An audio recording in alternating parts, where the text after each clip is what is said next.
Nous serons dans le deuxième chapitre de Jacques et dans quelques instants, mais pas tout de suite, je vais lire du verset 14 à 26.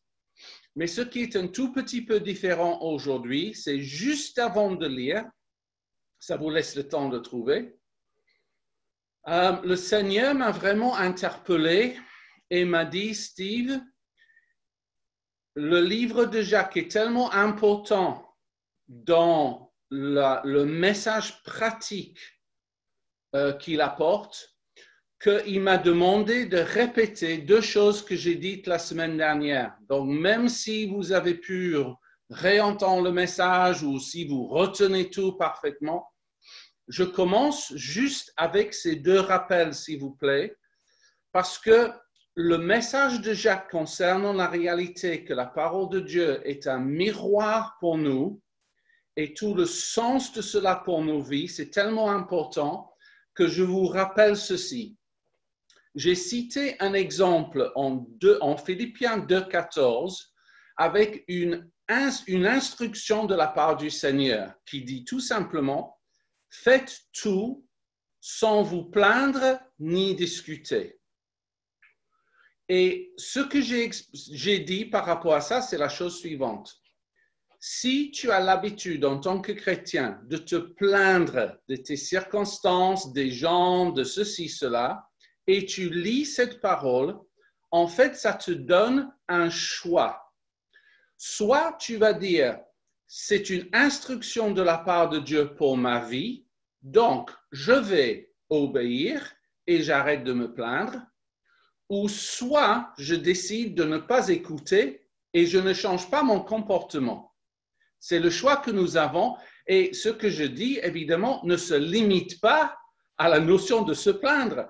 La Bible, le Nouveau Testament, est rempli d'exhortations pour nos vies, des commandements et des instructions sur la façon de vivre notre vie chrétienne. Mais si je continue dans cet exemple, je dis que si on décide je n'ai pas besoin d'écouter cette parole, je peux juste continuer à me plaindre parce que je décide cela. Jacques dit, si tu réagis comme ça, c'est parce que tu ne sais pas qui tu es.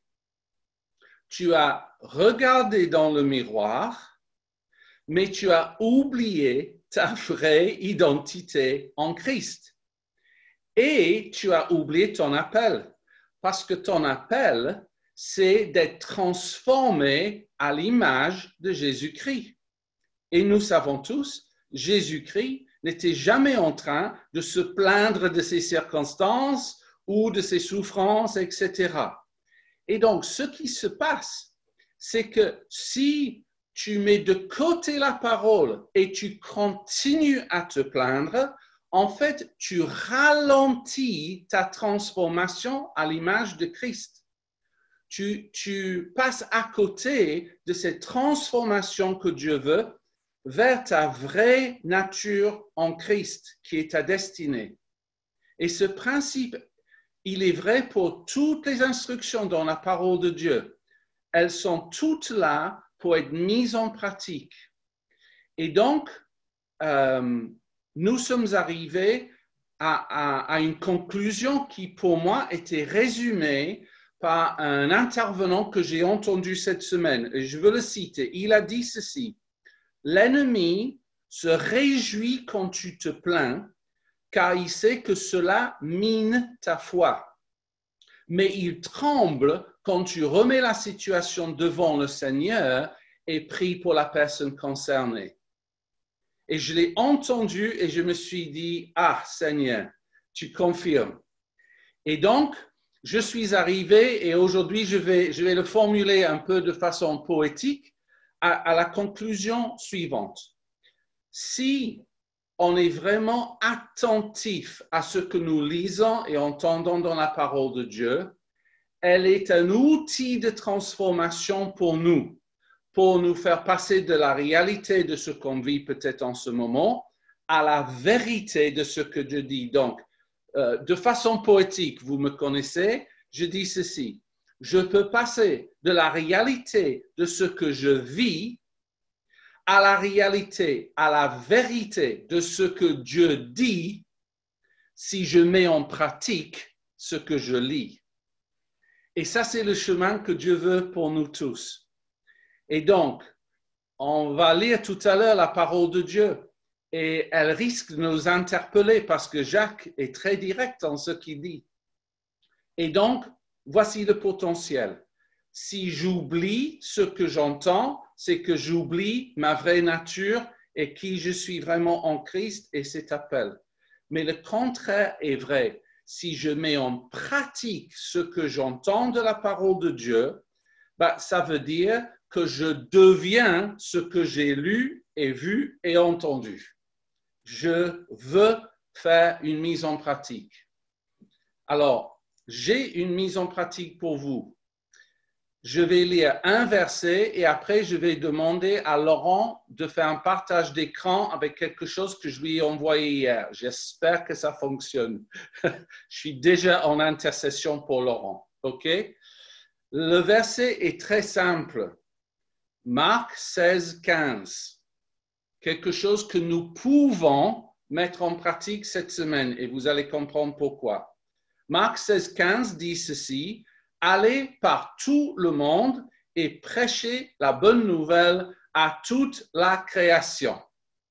Alors, on va voir si Laurent est là et s'il peut faire le partage d'écran. Yes! Woohoo! Laurent, formidable. Alors, vous voyez qu'il y a plusieurs églises, en fait, qui pour la semaine qui vient, à partir de mardi 30 juin, organisent, on peut dire, une semaine d'évangélisation. Finalement, c'est 4 jours. Ça s'appelle Quand on se déplace. Vous êtes capable de lire tout comme moi. Et ça commence à la gare de Montparnasse. C'est à côté de Rachel et JP. Et vous voyez également que chaque jour, c'est dans un lieu différent, mais c'est toujours à 18 heures. Alors, je sais très bien, certains, vous allez me dire, à 18 heures, c'est trop tôt pour moi.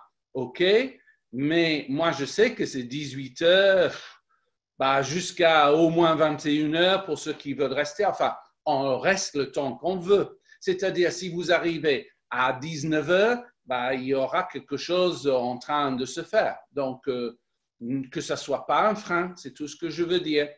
Et ce que j'ai dit au pasteur Yann Aby qui organise, j'ai dit, je vais surtout souligner pour notre assemblée le mercredi 1er juillet, parce que j'ai dit dans un mail que vous avez normalement reçu qu'on ne fait pas d'études bibliques mercredi 1er juillet exprès pour qu'il y ait cette possibilité de mettre en pratique la parole de Dieu. Ça fait 3 semaines que Steve Jaffa nous enseigne sur la parole prophétique pour les gens. On a eu des enseignements sur l'évangélisation, la guérison, etc. Écoutez, Dieu ne veut pas qu'on soit simplement en train d'écouter et pas agir. Vous allez lire ça avec moi tout à l'heure. Il nous demande d'agir. Et ce matin, dans le premier chant, ça s'est terminé comme ceci, je l'ai écrit, fais connaître à ce monde ce trésor. Et ça, c'est le but de ce partage. Et figurez-vous, la foi est tellement grande dans le cœur de Yann qu'ils vont amener au parc du Châtelet le mercredi un petit bassin d'eau qu'ils vont remplir, je ne sais pas comment, au cas où il y a des personnes qui souhaitent se faire baptiser sur le champ. Alors, alléluia pour la foi dans les cœurs, pour ça. Et donc, c'est à vous juste de noter et de venir quand vous pouvez. OK? On y va. Alléluia. On va lire la parole de Dieu. J'ai dit Jacques 2 et verset 14. Et je vous invite à écouter un tout petit peu différemment parce que je vais prier avant que cette parole pénètre et touche nos cœurs même pendant la lecture. Pour la dire à Timothée de pratiquer la lecture publique de la parole, et c'est ça qu'on fait là. Seigneur, je demande que même en écoutant ces paroles, qu'elles nous interpellent, même si ce n'est pas ce que je prêche, mais que ton esprit souligne un verset ou une réalité, je demande que chacun se laisse interpeller rien que par la puissance de ta parole inspirée. Et je vais lire les 12 versets jusqu'à la fin du chapitre. On y va. 2,14. Mes frères, que sert-il à quelqu'un de dire qu'il a la foi s'il n'a pas les œuvres? La foi peut-elle le sauver? Si un frère ou une sœur sont nus et manquent de nourriture de chaque jour, et que l'un d'entre vous leur dise « Allez en paix, chauffez-vous et vous rassasiez », et que vous ne leur donniez pas ce qui est nécessaire au corps, à quoi cela sert-il? Il en est ainsi de la foi. Si elle n'a pas les œuvres, elle est morte en elle-même. Mais quelqu'un dira, toi tu as la foi et moi j'ai les œuvres. Montre-moi ta foi sans les œuvres et moi je te montrerai la foi par mes œuvres. Tu crois qu'il y a un seul Dieu, tu fais bien. Les démons le croient aussi et ils tremblent. Veux-tu savoir, ô homme vain, que la foi sans les œuvres est inutile? Abraham, notre père, ne fut-il pas justifié par les œuvres lorsqu'il offrit son fils Isaac sur l'autel? Tu vois que la foi agissait avec ses œuvres et que par les œuvres, la foi fut rendue parfaite.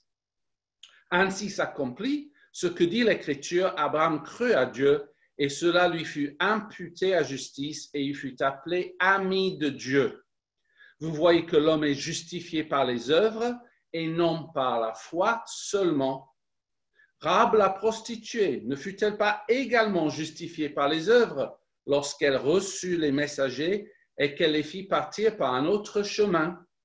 Comme le corps sans âme est mort, de même la foi sans les œuvres est morte. Bon, je te remercie pour ta parole, Seigneur, même si elle nous interpelle pas mal. Et merci de nous conduire dans une réflexion et après dans un temps de prière par rapport à cela. Donc, Jacques parle en début du chapitre 2. Je veux juste vous donner le contexte, quelques instants. En fait, son contexte, c'est de dire que les chrétiens sont appelés à aimer les gens parce que ça, c'est ce qu'il appelle la loi royale dans les Écritures, dans le Nouveau Testament, d'aimer tous les gens sans jugement ou regard critique. Et son exemple, c'est il ne faut pas faire de différence entre ceux qui sont soit riches ou pauvres, bien habillés, mal habillés. Je peux ajouter noir ou blanc ou toute autre différence humaine qu'on peut constater. Et il dit non, il ne faut pas juger ou faire une différence dans votre comportement envers eux parce qu'ils ont tous été créés par Dieu, sont tous à égalité, sont tous la même importance parce que Dieu en Christ est mort pour eux tous. Et je veux juste dire 2 mots à ce sujet parce que vous êtes tous au courant si vous suivez les actualités que la société tout autour de nous est en train de parler de cette phrase, bon, je traduis à ma façon en français, les vies noires comptent. Black Lives Matter en anglais, enfin, vous avez compris. Et nous savons pourquoi la société parle de ça. Ça nous semble clair. On constate qu'il y a une réalité de racisme dans beaucoup de nations. On voit la souffrance des personnes à cause de cela et donc nous comprenons le fond. Mais ce que je voulais juste dire en 2 minutes, c'est qu'en fait, dans l'Église de Jésus-Christ, ces choses n'ont absolument aucune place ni lieu d'être. La Bible est radicale par rapport à l'égalité des hommes et des femmes devant Dieu. Plus radicale, je dirais, que même les manifestations que nous entendons et les demandes des manifestants autour de nous. Je veux citer un seul exemple, s'il vous plaît, en Galates. Je vais lire, je préfère le lire rapidement et puis comme ça on avance. Galates 3, 26 à 28, juste écoutez de préférence. Car vous êtes tous par la foi fils de Dieu en Jésus-Christ. En effet, vous tous qui avez reçu le baptême du Christ, vous avez revêtu le Christ. Il n'y a plus ni juif, ni grec, il n'y a plus ni esclave, ni homme libre, il n'y a plus ni homme, ni femme, car vous tous, vous êtes un en Jésus-Christ. Et quand je dis que cette unité dont parle la Bible dépasse toutes les exigences des manifestants, vous mesurez à quel point cette phrase de Paul est radicale. Comment peut-il dire en Christ, il n'y a ni homme ni femme?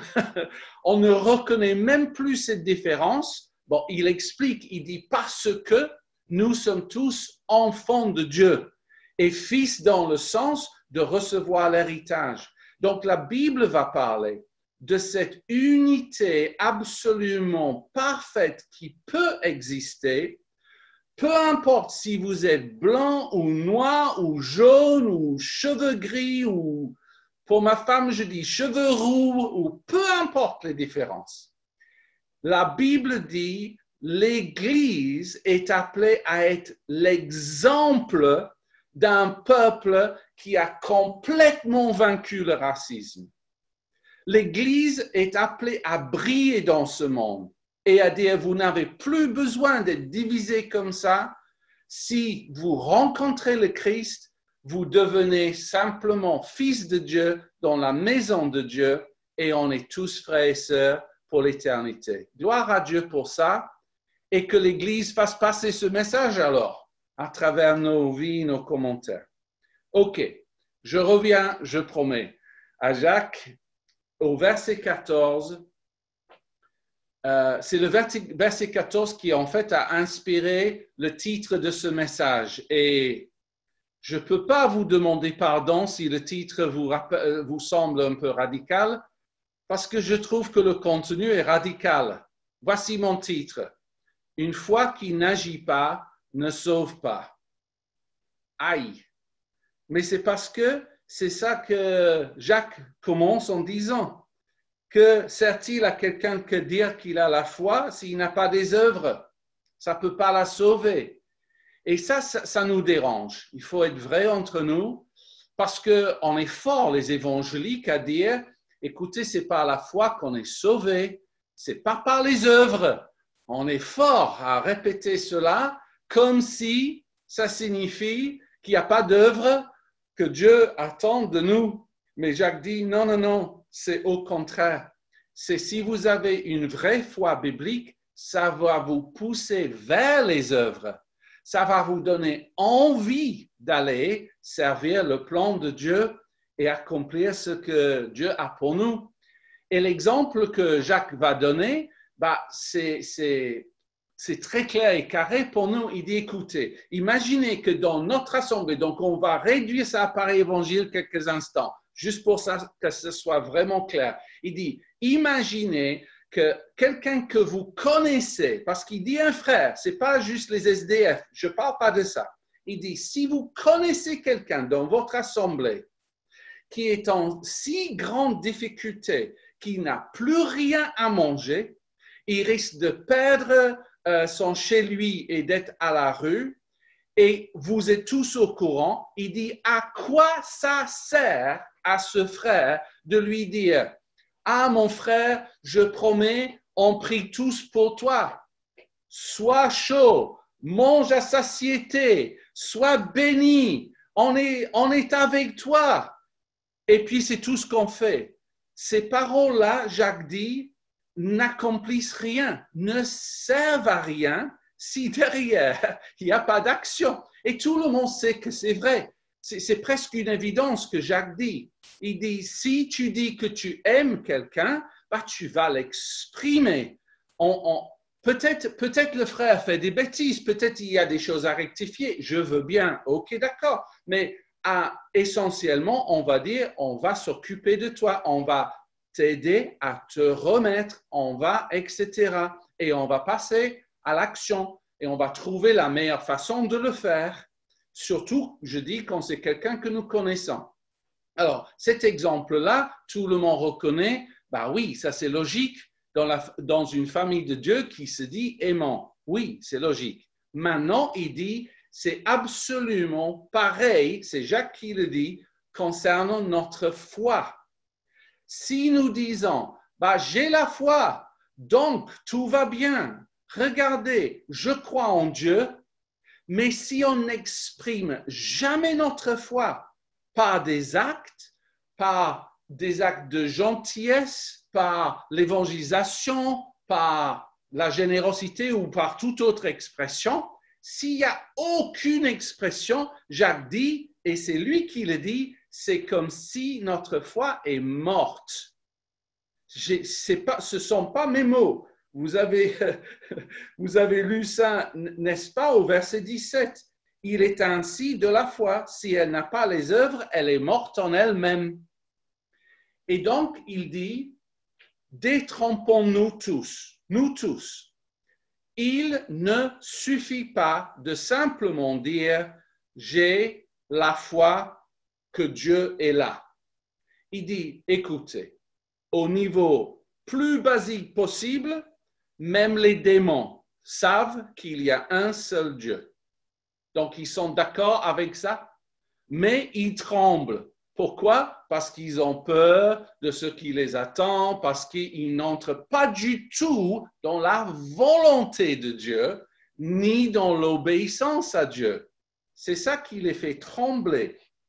Et pour nous, en fait, il dit, c'est dangereux pour nous de raisonner, je suis bien parce que j'ai ma foi en Dieu et je n'ai pas besoin de mettre en pratique les choses qu'il me demande. Ça, c'est potentiellement dangereux parce que si on va trop loin, on finit par une foi qui est morte, selon Jacques. Et pour souligner cela, il nous donne deux exemples. Il va parler d'Abraham et de Rahab. Et déjà, pour moi, c'est assez étonnant qu'il choisisse ces deux exemples parce que nous, on peut même être un peu choqués. Attends, Abraham, c'est notre père dans la foi selon la Bible. C'est le grand homme de Dieu. Et Seigneur, tu le mets dans la même phrase qu'une prostituée et tu dis que la prostituée a démontré la même foi qu'Abraham. Enfin, c'est assez surprenant qu'ils prennent ces deux exemples et les combinent de cette façon. Alors, si on constate ça, on doit se demander, finalement, c'est quoi le lien alors entre les deux? Et le lien est simple. Tous les deux ont obéi à ce que Dieu leur demandait de faire. Ils avaient foi en Dieu, mais la foi en Dieu a eu une expression dans les deux cas. Et moi, je veux passer juste 10 minutes de plus, je crois, en parlant un peu plus d'Abraham. Je dirais deux mots seulement concernant Rahab à la fin pour souligner un élément. Mais pour Abraham, je veux qu'il soit de nouveau notre modèle. Donc, comme vous le savez, Abraham, on peut dire, a déjà été sauvé avant la naissance de son fils, parce qu'il parle du sacrifice qu'il a été prêt à faire pour Isaac, etc. Et il était comme nous, c'est-à-dire il avait cru le message de Dieu, il avait été justifié aux yeux de Dieu, on peut dire qu'il était sauvé et certainement il avait sa foi en Dieu, ça on est clair.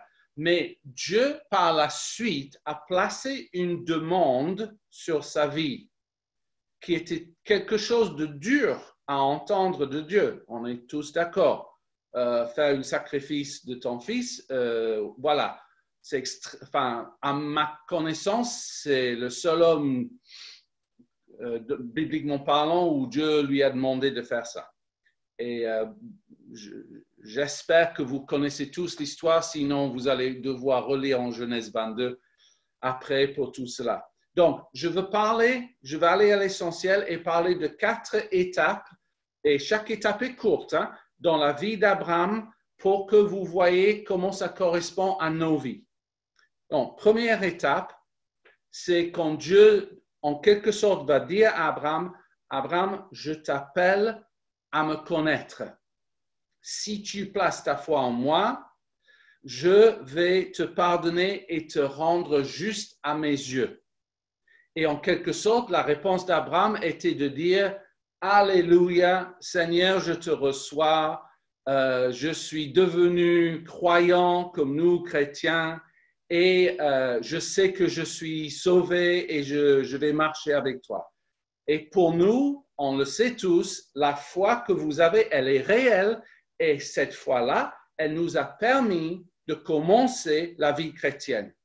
Donc, elle est précieuse et je ne la minimise pas du tout. Je dis, Abraham avait cette même foi que nous et c'est le début. C'est ça que je veux souligner. Ça nous permet d'entrer dans cette aventure et cette relation avec Dieu. Deuxième élément pour Abraham, et je le fais un peu comme une conversation, une déclaration de Dieu à Abraham. Abraham, je te promets, tu auras un fils. Ce fils sera d'une très grande joie pour toi. Ça va être l'accomplissement de tes rêves. Et malgré l'attente, etc., et on le sait, le jour viendra certainement où tu l'auras. C'est ta prière exaucée parce que, Abraham, je suis bon et si je dis quelque chose, je l'accomplis et tu verras ma bonté. Et qu'est-ce qu'Abraham a vécu? Alléluia, Seigneur, ta promesse est réalisée. Alléluia, j'ai enfin mon fils. Alléluia, Seigneur, j'aime cette vie de croyant où j'avance dans ta bonté et je suis au bénéfice de cette relation que j'ai avec toi. Alors, sans aucun esprit critique du tout, parce que je vois la même tentation dans ma vie. Et la tentation est la suivante. Seigneur, je sais que tu es bon. Je vais prendre position pour vivre ta bonté dans ma vie. J'accueille toutes tes bénédictions et au fond de moi, ça m'arrange si je peux passer le restant de ma vie à vivre ta bonté. J'aime le verset qui dit que je peux vivre une vie paisible et tranquille. Et donc, voici la version de la foi chrétienne que je te propose, Seigneur. Tu m'envoies ta bonté et moi, je te dis merci. Et on va avancer comme ça. Je vais juste apprendre à passer le restant de mes jours à vivre ta bonté. Ça va? On est bon comme ça? Et Dieu dit, pas tout à fait. Pas tout à fait. Parce qu'il y a étape numéro 3 avec Abraham, quand les choses deviennent vraiment radicales. Et si je résume, Abraham, je te demande de sacrifier, je te demande de prendre Isaac, de faire ce trajet de 3 jours au mont Moria, et puis là, tu vas sacrifier ton fils pour moi. Abraham, en gros, doit répondre à Dieu, Seigneur, mon Dieu, je ne comprends pas. Je sais que tu m'as donné ce fils.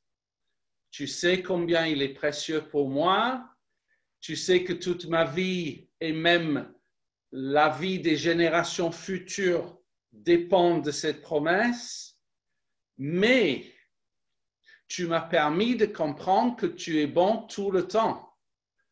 Tu m'as permis de comprendre que je peux te faire confiance. Donc, malgré mon incompréhension, je choisis l'obéissance. Je choisis d'obéir un peu malgré moi. Et c'est ça qu'il a choisi de faire et qu'il a dû méditer pendant son trajet de 3 jours quand Isaac était avec lui et qu'il montait le mont Moria. Et je dis ceci pour nous. Beaucoup de chrétiens auront des moments comme ça de choix dans leur vie. Peut-être pas aussi radical que ça, mais le principe est vrai pour nous tous. Je sais que j'ai vécu, je suis passé par là. Le principe, c'est, je peux résumer ainsi. Christ est mort pour toi. Es-tu prêt à mourir à toi-même?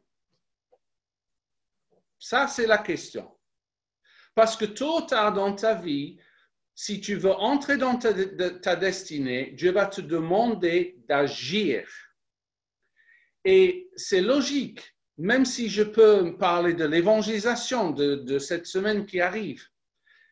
C'est logique de pouvoir dire, Seigneur, je n'aime pas évangéliser parce que je n'aime pas le rejet, je n'aime pas quand les gens me disent non, ça ne m'intéresse pas, je n'aime pas quand je me trouve sans savoir vers qui aller, je n'aime pas, c'est inconfortable pour moi, Seigneur. Je n'aime pas le contexte.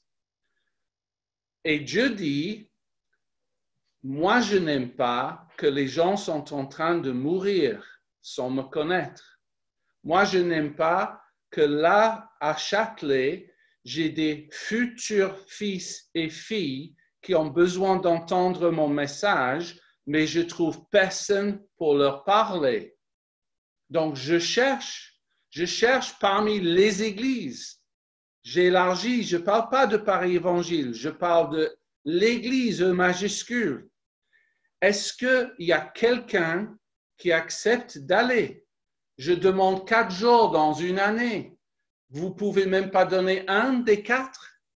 Et en quelque sorte, afin de dire oui, quelque chose doit mourir en nous-mêmes. Il me semble. Pour pouvoir dire le oui à Dieu, je dois dire non à mon confort. Je dois me faire un peu violence. Mais quand je vois toute la violence que Jésus a souffert, je dis, OK, Seigneur, un jour, je peux me faire violence. 2 jours, je peux. Et je peux, mieux que ça, je peux faire comme Abraham par la foi. Parce qu'en Romains 4, la Bible nous dit comment Abraham a raisonné. Je ne vais pas le lire, vous pouvez vérifier. Il a raisonné que Dieu était capable de ressusciter les morts. Donc, il s'est dit, si Dieu me demande ça, OK, je ne comprends pas, mais je le ferai. Et si jamais vraiment il meurt, ben Dieu peut le ramener et je l'aurai selon sa promesse. Et il a fait cette démarche. Et je peux vous dire que pour moi, dans ma vie chrétienne, souvent, j'ai fait cette démarche où j'ai décidé de mourir à moi-même et d'aller faire ce que je n'avais pas particulièrement envie de faire, mais je l'ai fait d'abord par obéissance et par la suite, je suis entré dans la joie de ce que Dieu avait prévu pour moi. Le meilleur exemple, vous le connaissez tous. En 1999, Dieu a dit à Léne, à moi et à nos enfants, surtout aux parents, je dois dire, quittez votre pays natal et allez en France et là-bas, vous allez évangéliser, vous allez faire mon œuvre, voilà, en France. Et on quittait beaucoup. On quittait le confort surtout. On avait tous les deux les bons CDI, etc. Tout ce qui est confort matériel, on l'avait. Et notre belle maison avec 6 chambres et compagnie. Mais on a laissé cela, comme Abraham est parti de chez lui également. Et oui, il y avait des aspects où on devait mourir à nous-mêmes, OK, mais nous sommes entrés dans toutes les bénédictions que Dieu avait prévues pour nous. Et quand je prie par rapport à ces 4 jours d'évangélisation, je reste vrai avec Dieu et je dis, Seigneur, j'ai eu des moments où c'était vraiment frustrant. Je suis allé par la foi, je voulais aborder les gens et je n'ai pas vu grand-chose. Et il m'a dit, ce matin encore, c'est peut-être la 2e fois que je le dis publiquement à l'église, il m'a dit, prie pour rencontrer Marc Loridan. Alors, pour vous, ça ne veut rien dire peut-être. Mais Marc Loridan, surnommé Marco, si jamais il entend ce message, il faut qu'il me recontacte. Il était la première personne en France avec qui j'ai témoigné de ma foi. Et c'était en septembre 2000, ça faisait 1 mois qu'on était en France et je n'avais pas vraiment un bon niveau de français. J'étais tout au début Et je n'avais pas pratiqué depuis 10 ans, c'était surtout ça. Et donc, ce n'était pas facile d'aborder la conversation. Mais j'avais la foi que Dieu allait me diriger vers quelqu'un qui avait besoin d'entendre le message de salut. Et ce jeune homme était là, il était seul. Je me suis simplement assis avec lui pour parler et pour couper très court l'histoire, il a fini par donner sa vie à Jésus, se faire baptiser et je vous ai dit, il a fini par être meneur de louanges dans une église à Clermont-Ferrand. Voilà. Donc, pour vous dire qu'il y a des personnes cette semaine qui cherchent à savoir si Dieu est là, si eux peuvent connaître ce Dieu, et tu ne mesures pas l'importance de ta mobilisation et de ton obéissance. Je ne dis pas tous les 4 jours, je dis selon tes possibilités. Voilà. Et donc, j'arrive maintenant au 4e point, 4e étape. C'est Abraham donc est entré dans cette obéissance qui lui a vraiment coûté quelque chose. Et Dieu lui dit ceci, Abraham, parce que tu as obéi, en fait, je te rends ton fils. Tu ne vas pas perdre comme tu croyais perdre. Tu vas être enrichi. Et en fait, Abraham, ce que tu as fait, c'est que tu m'as permis à moi, Dieu, de révéler mon évangile. Parce qu'à l'avenir, je vais conduire mon propre fils sur cette même montagne. Et là, il n'y aura pas d'ange qui va intervenir pour sauver sa vie. Il va mourir. Mais Abraham, tout comme toi, tu as cru que ton fils pouvait ressusciter des morts. C'est exactement ça qui va se passer pour mon fils. Il va ressusciter le 3e jour et ça sera pour le salut de toute l'humanité qui met la foi en lui. Donc, Abraham, tu n'as pas compris quand tu as obéi, mais tu as révélé prophétiquement mon salut et tu es un modèle de ce qui peut se passer pour tous ceux qui vont suivre ton exemple. Tu entres dans une dimension spirituelle et voici le comble ou la cerise sur le gâteau. C'est que maintenant, Abraham, je t'appelle ami. Vous avez lu ça dans le verset 23? Il fut appelé ami de Dieu. On devient ami de Dieu quand on fait ce que Dieu veut qu'on fasse. On devient ami de Dieu quand on entre dans le plan de Dieu et le désir de cœur de Dieu. Ce n'est pas qu'on n'est pas fils si on refuse, si vous serez fils toute vos vies. Mais il y a une dimension de plus que seule l'obéissance peut produire dans ta vie. Une dimension très riche d'intimité avec Dieu. Parfois, les gens me disent, regardez la vie de Heidi Baker, ou Heidi Baker en français. Qu'est-ce qu'elle aime Dieu? Qu'est-ce qu'elle est proche de Dieu? Qu'est-ce qu'elle a une intimité avec Dieu? Et moi, je réponds, oui. Qu'est-ce qu'elle a obéi à Dieu? Quel prix elle a payé pour Dieu? Vous savez qu'elle est en Mozambique et que même aujourd'hui, la situation est très tendue. Mais si vous lisez les livres sur sa vie, vous découvrez des choses. Elle a fait ses études théologiques à Londres. Elle étudiait en journée et elle sortait auprès des SDF en soirée. Et elle raconte une histoire vraie de ce qui lui est arrivé. Un soir, elle parlait de nouveau avec une femme qui était vraiment agressive et qui avait été meurtrie par la vie, qui ne voulait pas en fait l'amour que Heidi exprimait, rejetait Heidi, mais Heidi persévérait, elle recevait ça de Dieu et on va dire qu'elle avait l'amour de Dieu dans son cœur, donc elle continuait à parler avec cette dame. Et puis un soir, la dame lui a dit, si tu me dis un mot de plus, je vais te tuer. Et Heidi a dit, je suis simplement venu pour t'exprimer l'amour de Dieu parce que tu es aimé de Dieu.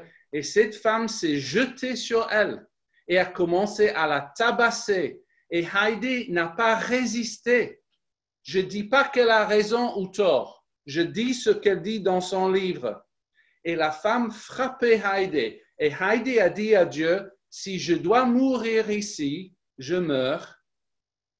Et un autre SDF est intervenu et a arrêté tout ça.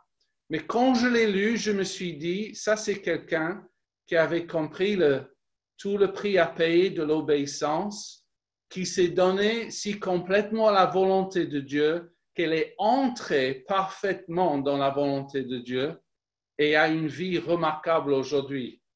Alors, je peux parler d'elle sans dire que c'est moi. Je suis en chemin, je lutte, j'ai les mêmes luttes que vous, mais j'ai compris l'importance de l'obéissance. J'ai vraiment compris ça. Et c'est pour ça que je serai présent à l'évangélisation cette semaine. Alléluia. Et donc, verset 24, vous voyez que l'homme est justifié par les œuvres et non par la foi seulement. Ça, c'est la conclusion de Jacques. Et j'ai dit deux mots seulement par rapport à Rahab, parce que je veux que vous compreniez comment ça se fait qu'elle était sauvée et justifiée aux yeux de Dieu. Si vous relisez son histoire, elle a dit ceci aux deux espions qui sont venus chez elle pour se cacher, pour avoir leur vie sauve. Elle leur a dit, écoutez, tout le monde ici à Jéricho, nous avons tous entendu parler de votre Dieu. Nous savons tous ce qu'il a fait contre les Égyptiens. Et on est tous dans la crainte de ton Dieu. Ça veut dire, concrètement, on peut dire, elle était croyante. Elle avait entendu parler de ce Dieu des Hébreux et de tout ce que Dieu avait fait, surtout contre les Égyptiens. Mais le fait qu'elle soit croyante, c'est pas ça qui a conduit à son salut. C'est que parce qu'elle a cru, elle a dit aux deux espions, je vais vous cacher et je vais vous permettre de partir pendant la nuit et je vais vous descendre par le mur. Et tout ce qu'elle a fait, c'est-à-dire que sa foi dans un Dieu des Hébreux l'a poussé à agir. Et Dieu dit, parce que tu as agi, tu es justifié. Parce que tu as agi, tu auras la vie sauve. Et c'est pour ça qu'elle est là comme un modèle pour nous. C'est l'obéissance, c'est la foi qui s'exprime par les actes. Et donc, vous avez compris le message de Jacques, la foi est agissante. Elle témoigne de Jésus, elle obéit à la parole, elle est remplie de compassion pour ceux qui souffrent et elle nous ouvre le potentiel pour devenir des amis de Dieu. Je sais que si je vous posais la question, qui parmi nous aimerait être plus proche de Dieu, entendre plus sa voix, avoir plus d'intimité, je sais que c'est nous tous. Sinon, pourquoi êtes-vous là? Mais moi, je vous donne une clé radicale. Et en fait, c'est l'obéissance à ce que vous entendez déjà. Et quand vous entrez dans cette obéissance, vous vous approchez de lui.